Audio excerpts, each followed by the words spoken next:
Good morning. Our hand today is pocket sevens. So in this hand, I'm in early position full ring. I raise it, and this is my early position raising range. And I've said it before. If I was under the gun, I'd drop out like twos, threes, fours, maybe even fives, and also like ace two, ace three, maybe even all of these. Just playing position. So I raise, and then I get called by a player. He's playing 26-9. When we look at his pre-flop calls, he calls 2 out of 4 from early position. He's cold called 2 bets, 2 out of 3 from a cold call 2 bets.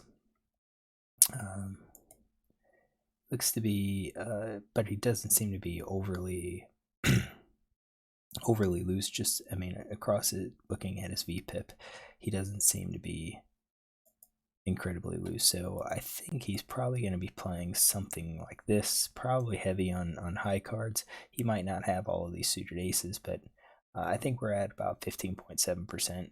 This still may be a little wide, but I am saying he's going to probably 3-bet me with queens plus ace king here. So we'll go from here. So flop comes down 10-4-3 rainbow, and it's on me. What do we do? And again, these are what I consider a little bit more difficult spots.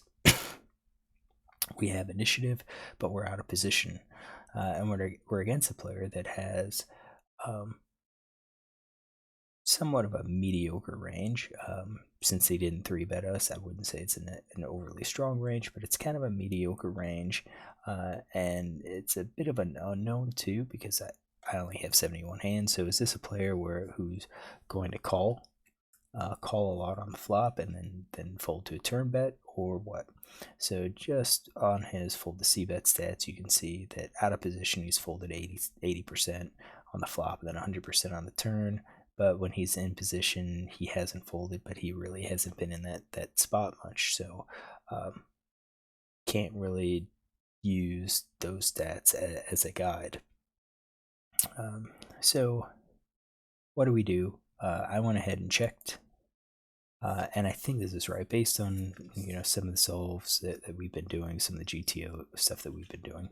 Seems like we would be betting over pairs. We'd be betting like twos, fives, but I think 7, 8, 9 are hands where we would probably prefer to check call and see what develops, and then if we get like a Broadway card, quite possibly go ahead and lead and bet.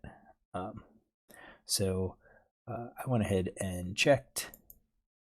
Villain checked, and then we had a nine of spades, and then we're up to, did this really improve us? And I don't think so. I think this was kind of a hand where if he wasn't going to fold on the flop, I doubt he's going to fold now with 10-9. So I checked, he checked again, and now we have a jack, and I just feel like the turn in the river just wasn't that great. So what we're going to do is take a look at what GTO suggests. So we start here. So it does look like against villain 2's range that we should be c-betting. Should be c-betting quite a bit. And I'm going to say probably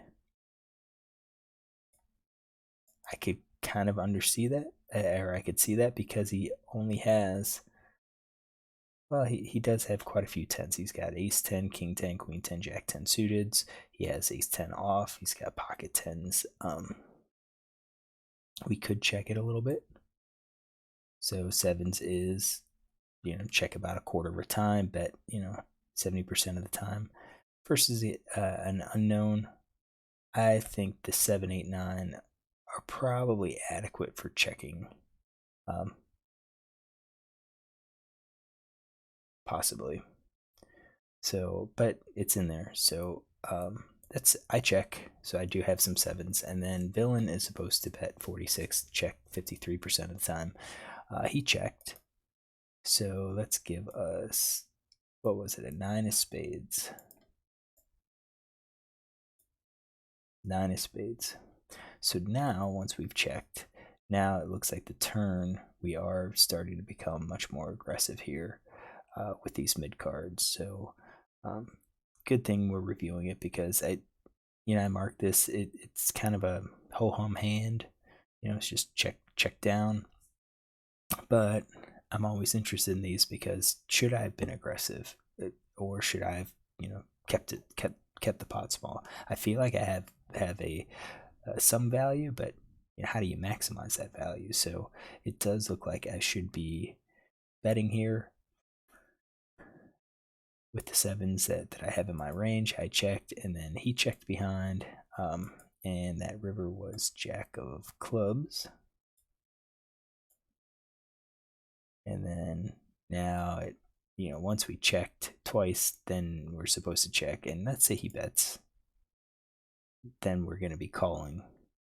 We're going to be calling with twos, kings, some of the aces that we have as a bluff catch, bottom threes, a little bit threes. All right, so let's kind of see what's going on here. So with the bet, let's say we bet. What kind of hands should villain be calling with? He should definitely be calling with the tens. He should be raising trips. He should be calling with these mid pairs. He's calling with some of these overs too. So queen jack, king jack, ace jack. Raising some, but you'll note that he should have some folds for when you don't have the backdoor heart draw. So you don't just call with overs because you think he's bluffing. You should have at least some sort of draw with that. And I think I'm kind of getting to that. I'm learning that and acting on it. That's the other thing. Can't just know it. You have to be able to act on it. Looks like you're also calling with these with the wheels. Wheel draw, ace 2, ace 5.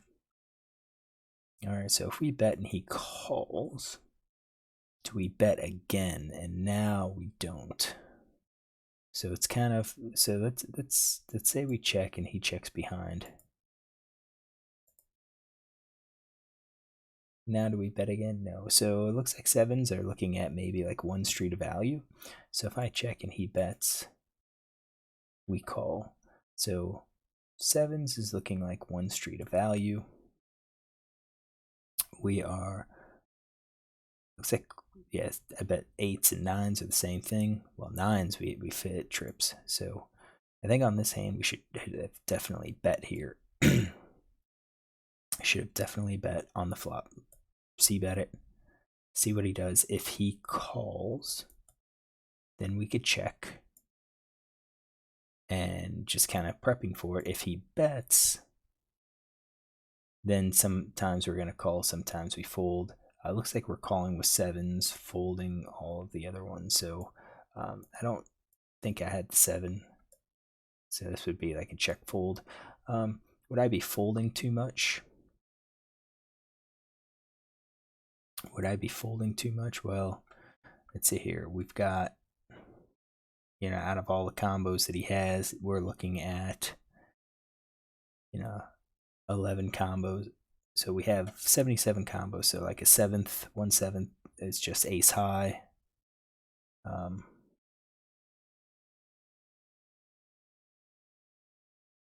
no, 9. 9. Let's see here. A 9th maybe is ace high.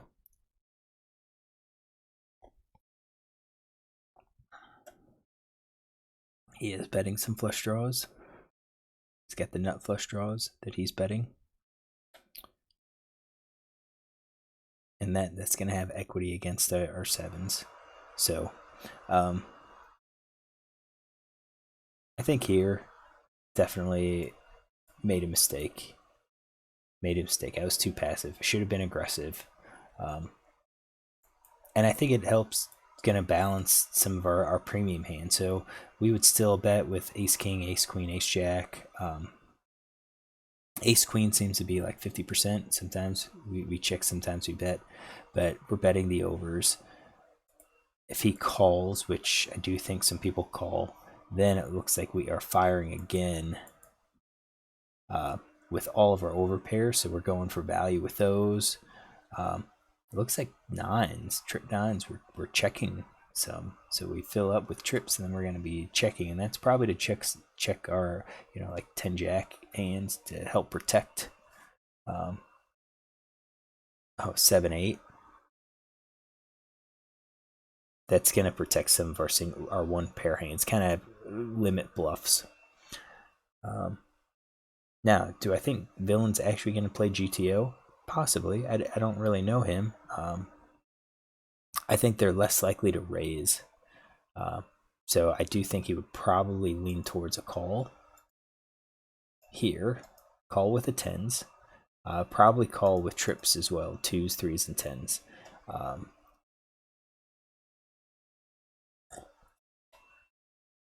I think he would probably lean more to raise with 10s. I think people tend to do that.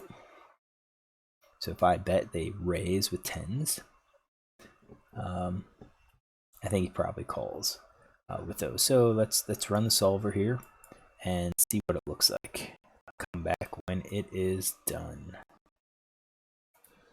All right, took us almost 3 minutes to run. So we checked or we bet. So we modified his calling range, his raising range. So with him just calling, then it looks like we are going to be checking a lot more to protect against that slow play. If we know that that's what Villain's going to be doing. So if we check and he bets, then we're going to be calling with that 7-8. So instead of betting ourselves, we're just going to be checking. If we bet, we expect him to raise. I would expect him to raise trips. So let's fix these. I expect him to raise all of those, and not really slow play much. I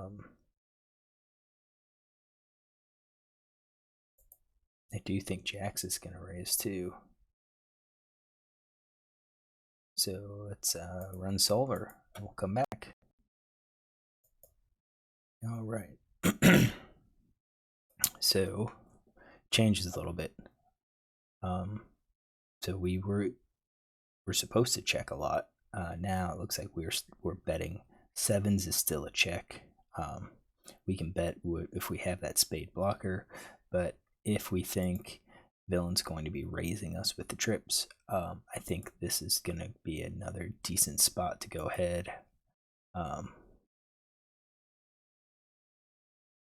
Decent spot to go ahead and bet, because if he raises, we could easily fold. So you can see if he raises, we could just call with trip 9s, trip 10s, and we're gonna basically shove and probably get it all in at that point. But it kind of depends on how he plays. Is he gonna give us perfect information? All right, hopefully you enjoy this. If you did, look tomorrow for another.